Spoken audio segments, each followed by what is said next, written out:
of the assembled media. For those of you who I don't know, I'm Rob Tofano with the Chief's Office, Public Affairs Office with the Charlotte-Mecklenburg Police Department, and just wanted to thank everyone for making it out this morning. Impressive turnout on such an important day. Little housekeeping before we get to rocking and rolling. I want to thank staff here at Sugar Creek Recreation Center for making this all possible, especially Ariel Henderson. There she is. Thank you. Appreciate it. Couldn't have been done without you, and we can't thank you enough. Keeping it cool in here and keeping everybody comfortable. So important stuff. I know a lot of you, some of you know what we're here to talk about today. It's an important operation, initiative that is going to be launched in the not too distant future. Don't want to get too ahead of myself, but I will, in just a couple of moments, I'm going to introduce Major Frida Lester. She's what some would call one of the chief architects of helping put this initiative together. She has worked tirelessly, this woman, along with a number of others from our department, from other departments in the city, even community members, private business owners, and companies and corporations. So when they talk about a holistic approach, when we have those conversations, you have to look no further than this operation. You know, she, Frida, and they started this endeavor back in early June to get this off the ground, and a lot of blood, sweat, and tears went into making all this come together. You know, Frida's kind of a humble individual with our department, been with us for 29 years, and I was having a little off-the-record conversation with her before we got going this morning, and she talked about her passion level, and she's probably going to kill me for talking a little bit out of school, but how she spent 29 years serving this community to see so many frequent tragedies of people senselessly losing their lives, families that have been uprooted, disrupted, flat out ruined, some of these families. And as she nears the twilight of her career, 29 years, she's a whisker away from retiring, this woman. She's just honored to have the ability, the privilege to go ahead and work on something so meaningful as she's in the latter part of her career. I'm going to cut myself short because I'm probably digging myself a hole. But without further delay, I'd like to introduce Major Frida Lester to go over some of the nuts and the bolts of the program, talk about our partners, and more importantly, what it's going to mean for our community.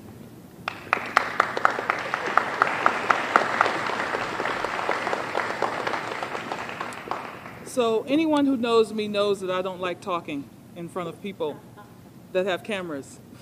So it's humbled actually to be able to be asked, but Rob got it wrong. It's definitely not me. It is definitely a group of people.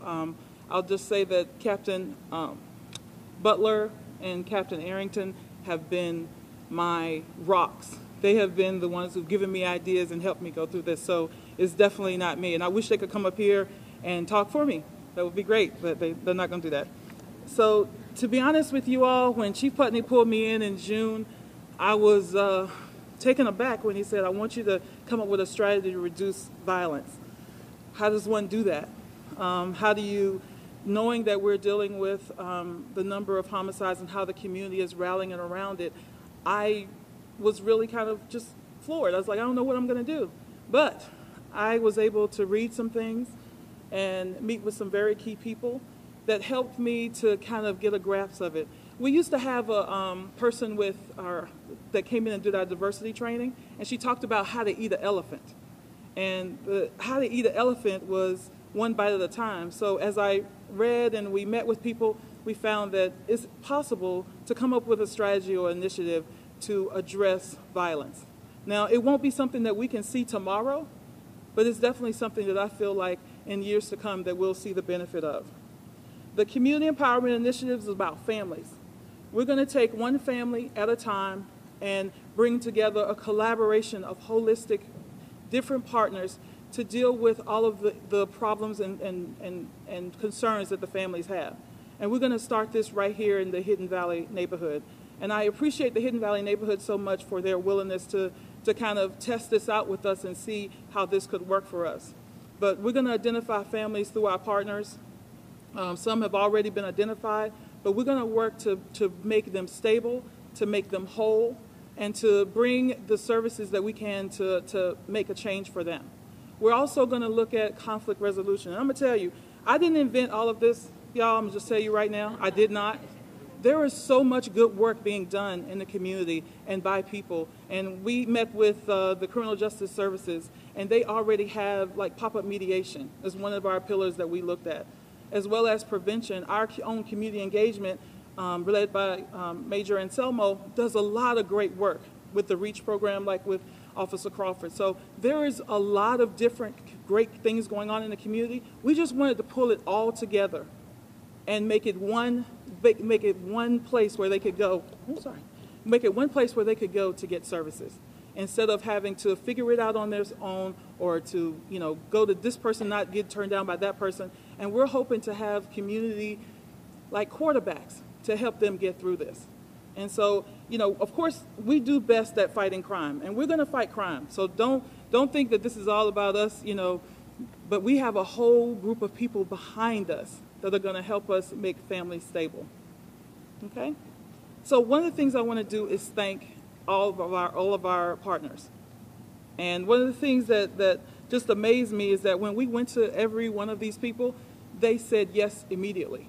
I mean, there was no, well, let us think about it. Let's go back and see. Everybody said, we want to help. We want to do what's best for the community. So first, like I said, I want to thank the Hidden Valley community for allowing us to work with them on this. I want to thank every analyst, every intern, all of the officers and the sergeants and the captains and the majors who have tried to help us get this initiative together. So I'm going to start with Anuvia, who was the first one to say yes, and we're going to do it, and we're going to do it the best way we can. So Dawn Staley and Anna Skidmore are here representing Anuvia. Where are you? Right there. So thank you. Child Welfare of Mecklenburg County, Stephanie Gray and Bridget Hampney are here, right there. The Community Relations Committee, the coordinators, and as well as Willie Ratchford, who's here, and Mara Chavez and Ryan Emanuel, thank you. I'm going to save Goodwill for last because they're coming up next. But Housing and Neighborhood Services, Charlenia Duncan and John Short, thank you. The Mecklenburg County Sheriff's Office with Major Young, right there, Major Young, and Cardinal with Lori Woodson. There she is. Team Reach with Derek Crawford and a whole group of people. I'm sorry, Derek, I didn't have everybody's name, but I know that the work that you're doing is phenomenal, so thank you. And we'd also like to thank the PAL Center. They're partnering with MLK Junior High School to bring programming there, so we're really excited about what that's going to look like for our community. So like I said, Goodwill is going to come up after me. Tom, I'm so sorry. I didn't see you come in. So thank you from Housing and Neighborhood Services. So Goodwill, we met with Philip Boger, who's one of the VPs over there, and he told us about a program that Goodwill had just started to basically help families get stable. And when we met with the staff, Laura and Shelley and Donna, we were so excited about what they brought to the table. So Laura Kasani is going to come up and talk to us about that program, and hopefully we can implement that in our communities.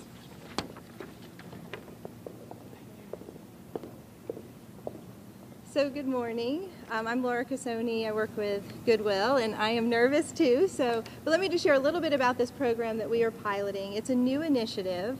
It is focused on stabilizing families.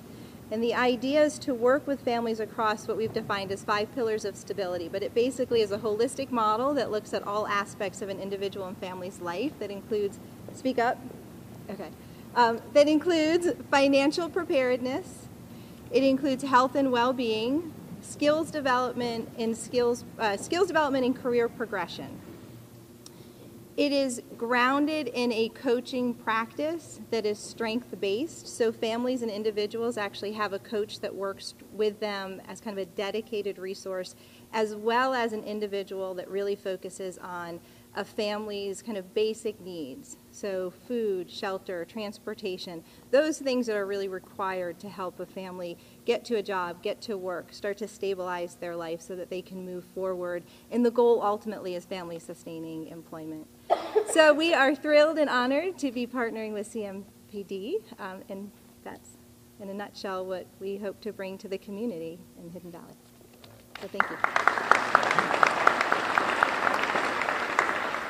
And we appreciate your support, Laura, and the support of Goodwill Industries, and can't thank you enough for the work that you guys do. For those of you observant, and I'm sure we've got some eagle-eyed media type in the room, noticed that there were some heavy hitters on deck in the room this morning, one of whom sitting right down here in the front row. We have our city manager, Marcus Jones. He's going to go ahead and talk a little bit about the city, how they figure into the equation, how they support this project, and how they want to help us further this endeavor. So without further delay, the city manager.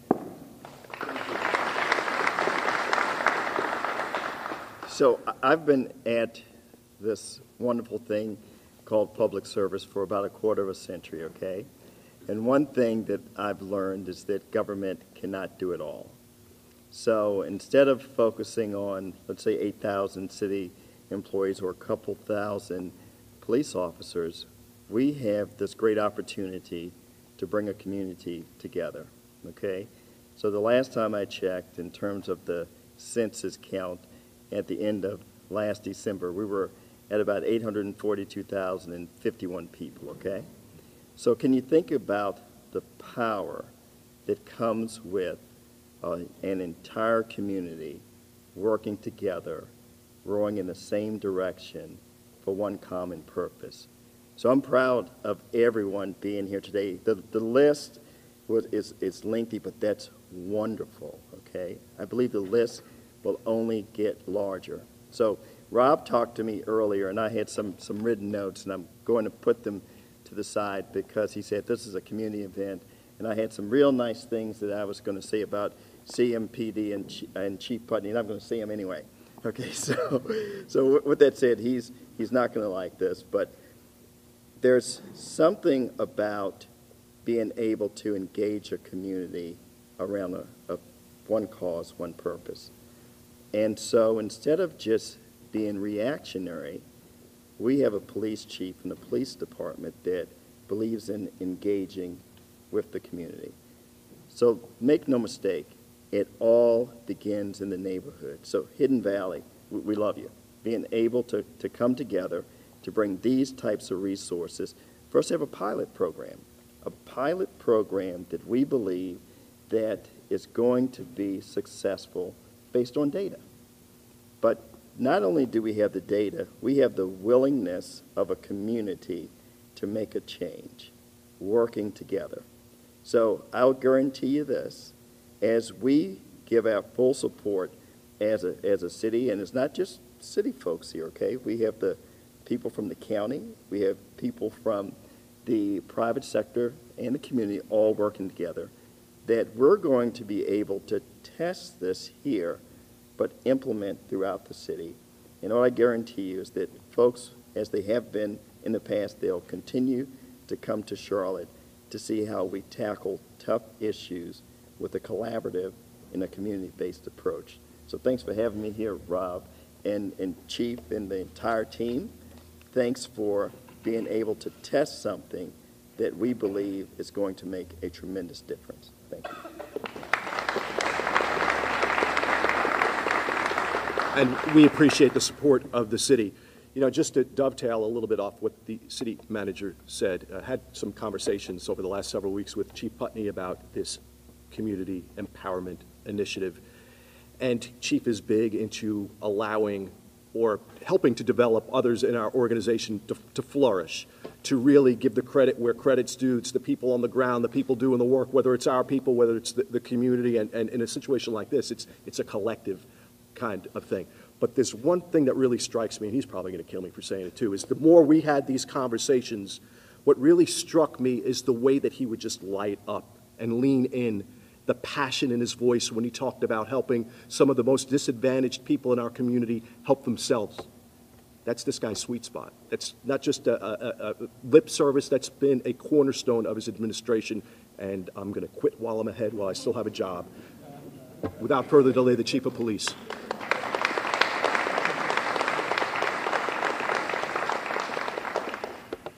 Morning. The benefit of going last is you don't have much to say. Just a couple things, though. Hidden Valley, thank you.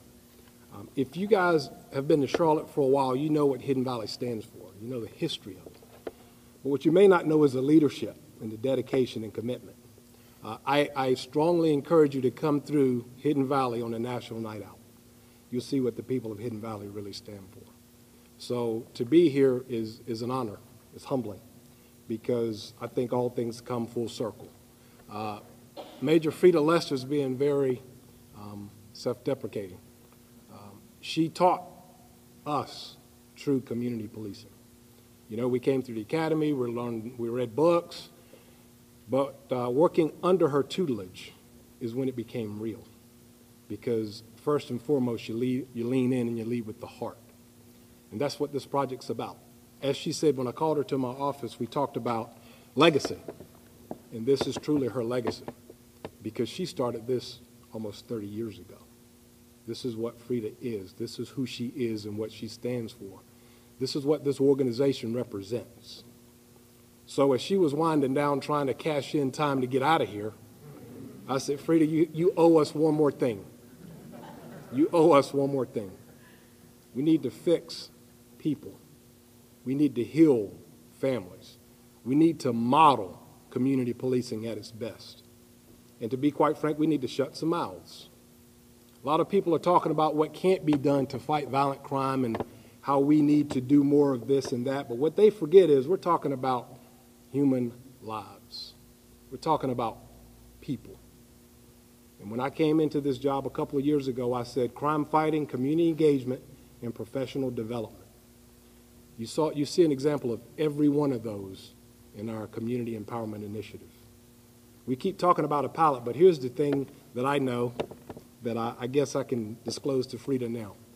There were two documents that I made reference to. One was the Homicide Task Force from 2005. If you want a roadmap to reduce violence and save lives, it was given to us a long time ago. Shame on us for not being committed to it over the years. The other document was a homicide reduction plan that was exercised in New Orleans, Louisiana. And then I shut up. And I said, Frida, go do what you do. And look around you today. Everybody's in here committed to doing work that will save lives, that will improve person by person, block by block, neighborhood by neighborhood, this entire city. I make bold predictions because I know what Charlotte stands for. I know what we're about. And I challenge you to watch as we do our work.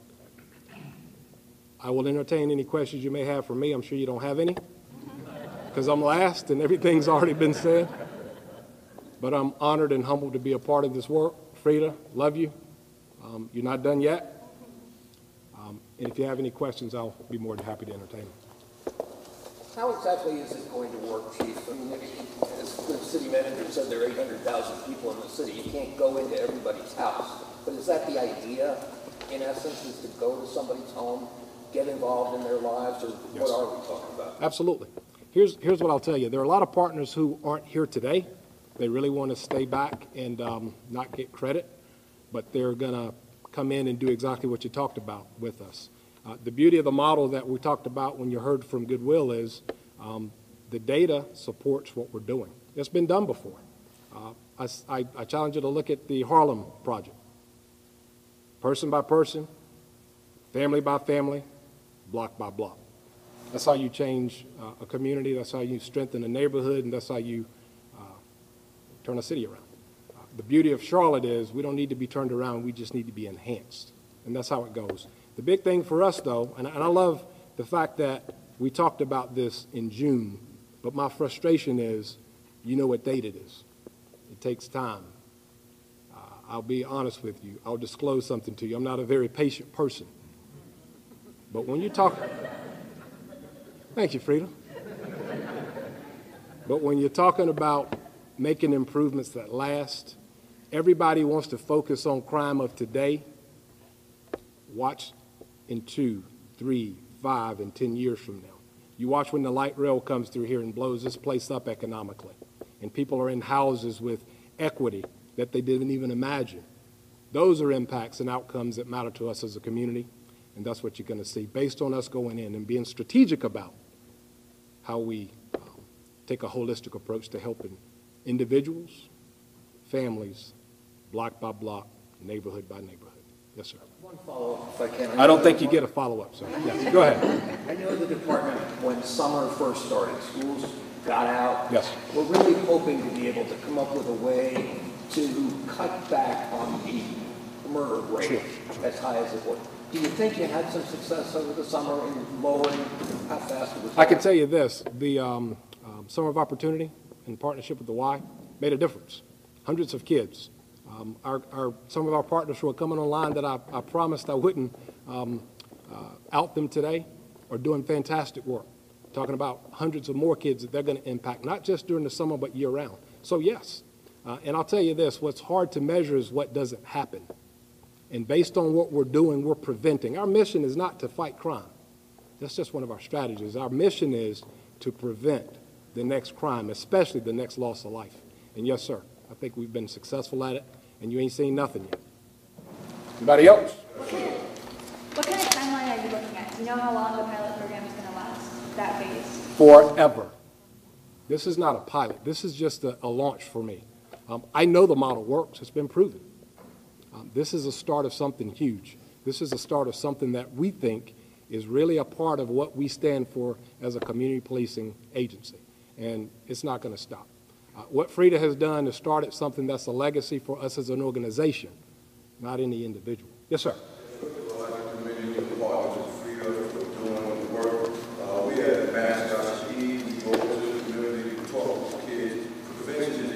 Yes, sir.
Yes, sir. I think we can drop the mic at that point. Yes, sir.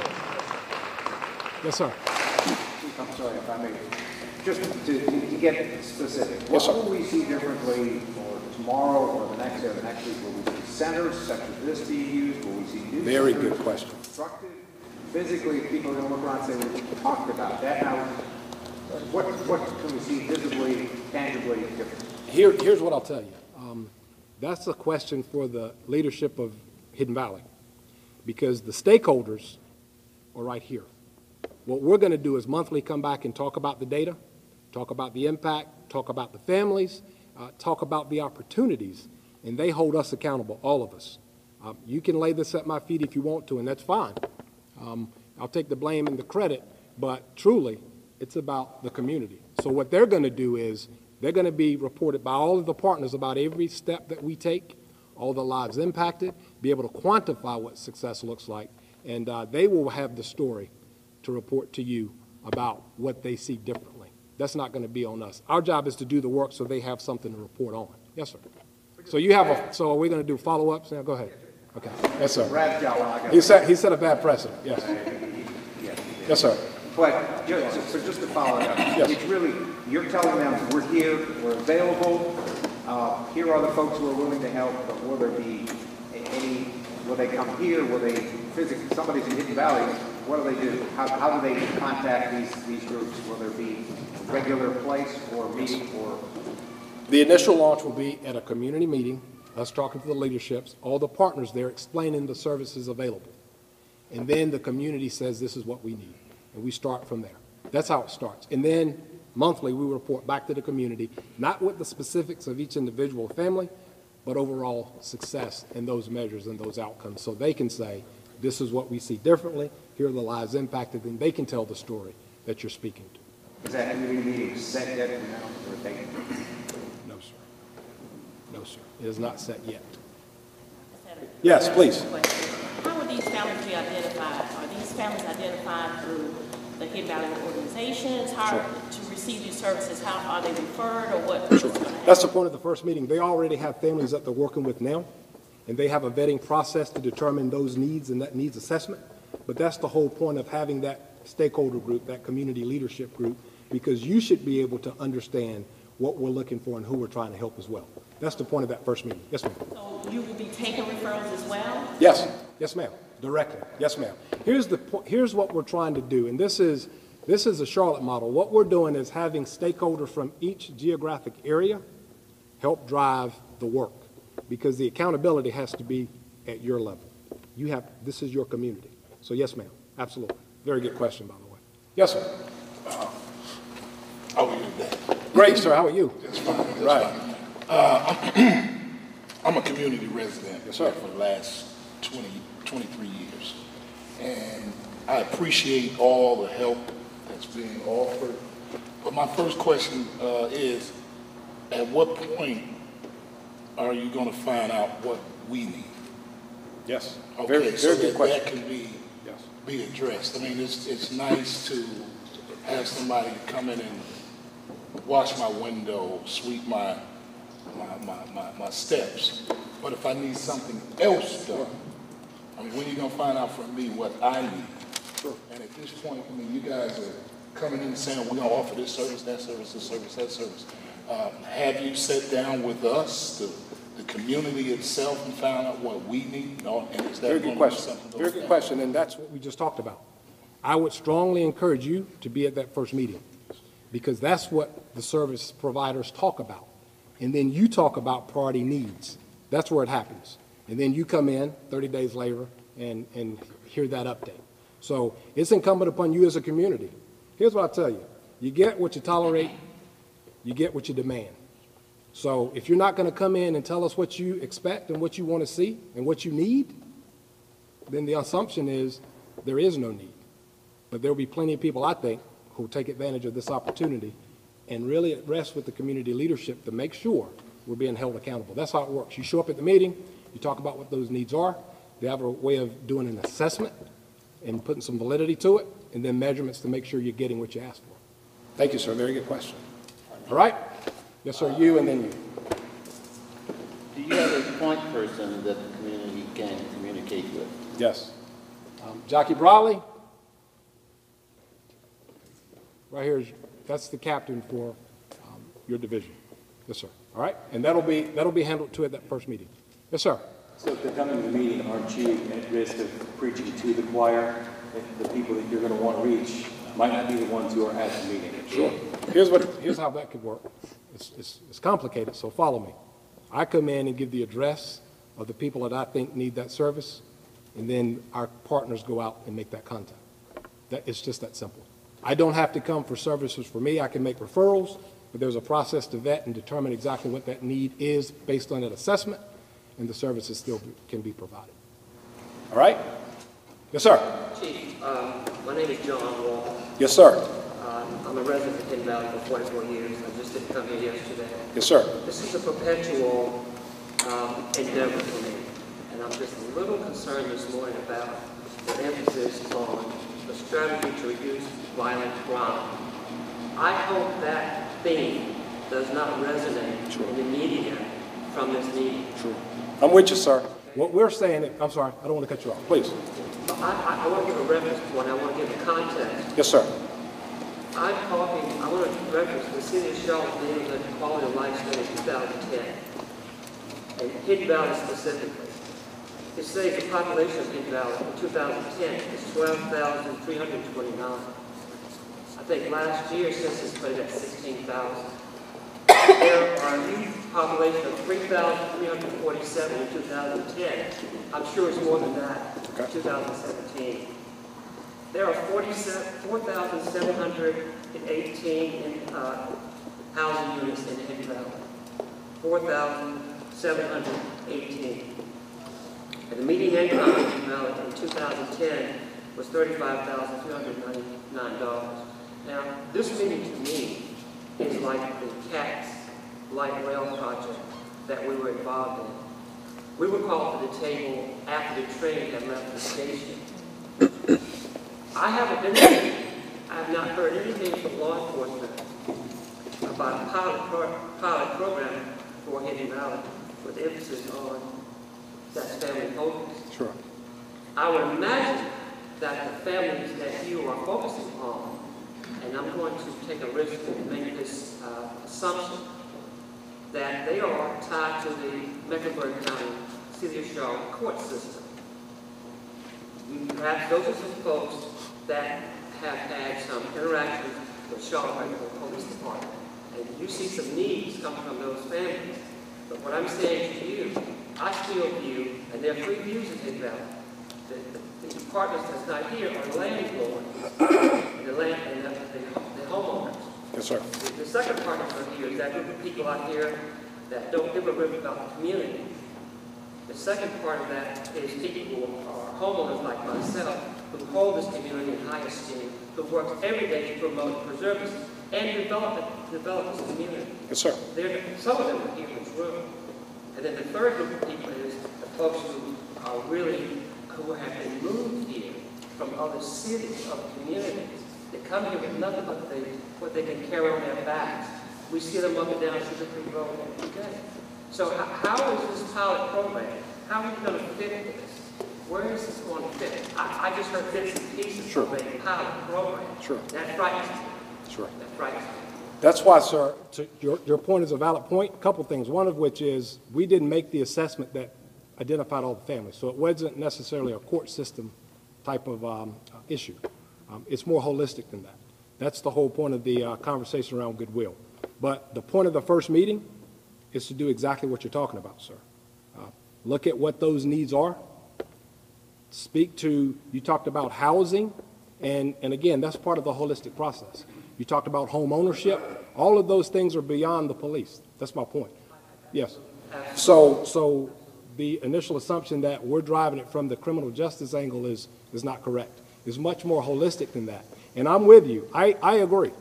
If the only takeaway is this is to reduce violence in Hidden Valley, then there's a lot of context and a lot of detail that's missing from that narrative. And here's the other piece, Mr. Wall. You need to be a part of where this goes. That's why the initial meeting is so important, because that's precisely the accountability piece that we would expect to have from the community and no one else. Thank you, sir. Yes? I want to say that I don't want to come across as being unappreciative of the work that CMPD does. I think the officers that know me, sure. I have a high esteem for the professionalism that Charlotte Mecklenburg Police Department provides for this community. We support you any way that we can. Yes, sir. But the law enforcement is one sector, that private sector and the public sector. We haven't seen them. Mr. Wall, that's what I'm telling you. Yes, sir, absolutely. And that's what I'm telling you, too. If the takeaway is, this is why I really didn't want to be before you today, because it looks like now it's a CMPD thing.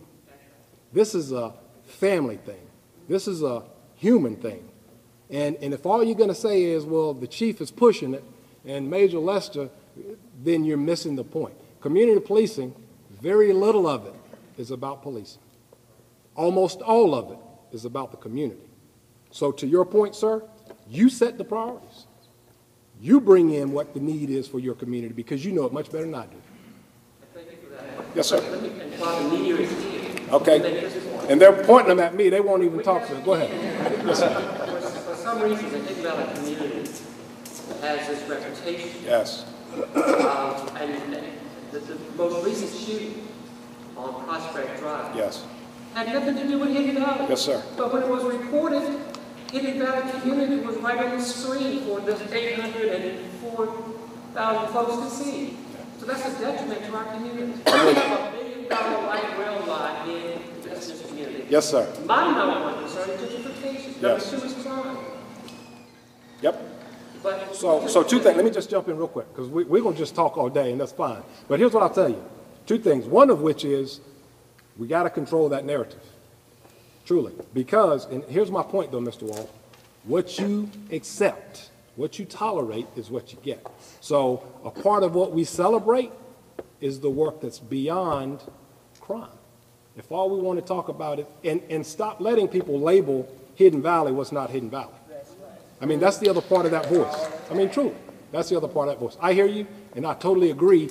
And your point about the economics is essential to what the partners will want to work on. Yes, sir, absolutely. And I know people would like to make this adversarial, but you're preaching to the choir as well. I totally agree. It's much bigger than that. And that's why I was so hesitant to be pushing this forward. I don't think it's really the role of the police, but if somebody's got to do it, we'll start it. Yes, sir, we'll start it. Now, we're not going to give you 3 questions. Yes, sir, go ahead. All right. Hey, Chief, before we do get going, I'm sorry, 1 second, Scott. I just wanted to let you know we will continue this conversation. I've got Captain Butler and Major Lester. They're more than happy to speak with you and advance that conversation. Mr. Walker, the big thing is that first meeting. Go ahead, sir, please. Yes, sir. I'm an actor. Yes, sir, I know that. You always have been. I haven't been in our community. I Yes. don't mean no disrespect. You aren't being disrespectful. No, I mean no Yes, sir. disrespect, but I Yes, just sir. want to keep it factual, keep it real. Love it. It's not fake news. Yes, sir. Uh-oh. I mean, I'm not going to point at them, but you should. Yeah. That, to me, is a soundbite, Mark. This ain't fake news. Yes, sir. To the point of tolerating and accepting and the crime aspect. Reagan and Tom Hunter, those hotels, these are not the neighbors. These are not people who represent the community. Yeah. Why can we not get rid of those places so these people can have that Yes, peace? yes. Here's the issue. The legal process makes it very difficult for us to shut down problematic places. It's a long process. It goes through the federal government. But here's what I'll tell you. The calls that we get matter. That builds the case. The work that's being done matters. It just takes a long time because people are hesitant to take property from body. I think if you're a landowner of a motel and you have the worst practices ever and you're creating an issue for the community, we're going to shine a light on that. That's a part of this plan too. I mean, the accountability coming from you, sir, is stronger than you might imagine. And you got somebody who's going to stand behind you and say, absolutely. And here's the case to which he speaks. Yes, sir. It's a partnership. So I agree. That's our struggle. But sometimes you have to weed before you seed, and there's going to be some weeding as well. All right? Any other questions? Yes, ma'am. Good morning. I think it's still morning. I think so. It's been going a while, but I think so. I'm Ella Williams, president of this little community Yes, called ma'am. Hidden Valley. Thank you guys for being here today, all of you. But what I want to say is that we were at the table with a lot of partners, so we are hoping that the resources are not going to be redundant. So it's going to be very important that as many residents of Hidden Valley is at that first meeting so that we can identify the resources and see where we go from there. Even before Major Lester came to us, we were figuring out how we could do some wraparound services for the community. So we're on board with all those. It seems that when you guys had the city to cut down the bushes and the shrubs and everything, Hidden Valley became visible to a lot of people. Some have our interests at heart and some doesn't. But we can weed that out as well. But what we want to be is a strong community where we can have, where our quality of life is the same as any other neighborhood. So I'm hoping that since we're here today and you have the media here, that they can view us differently, that we are not the worst community in Charlotte, and that everything that happens on this corridor is not Hidden Valley. Amen. And everything that happens on North Tryon Street is not Hidden Valley. but, Could you turn around? Could you turn around so they can see you say that? I like that. everything that happens on this corridor, it's not hidden back. Right.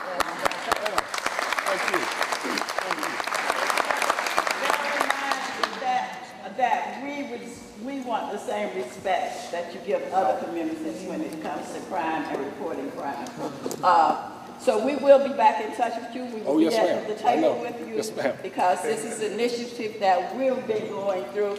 We know that gentrification and a lot of other things are coming to our community, but we want to make sure that our homes are in the best possible shape that they can be. So if our residents would like to sell, then we're going to ask those people who are coming in to pay us some money for whatever.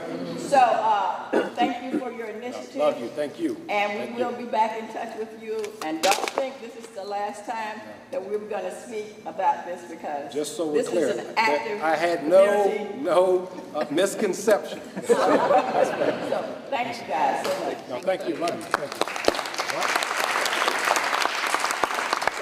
Well, we appreciate it. I know that Major Lester, we've got a couple of the captains also that were involved in the operation and structuring it available to the media for any one-on-ones. I know there's probably a multitude of community members who would be more than happy to talk about how vibrant and of a community Hidden Valley is and want to put their best foot forward and take the opportunity to talk with the press as well. So appreciate the turnout. Please take advantage of those opportunities, and we appreciate you coming out today.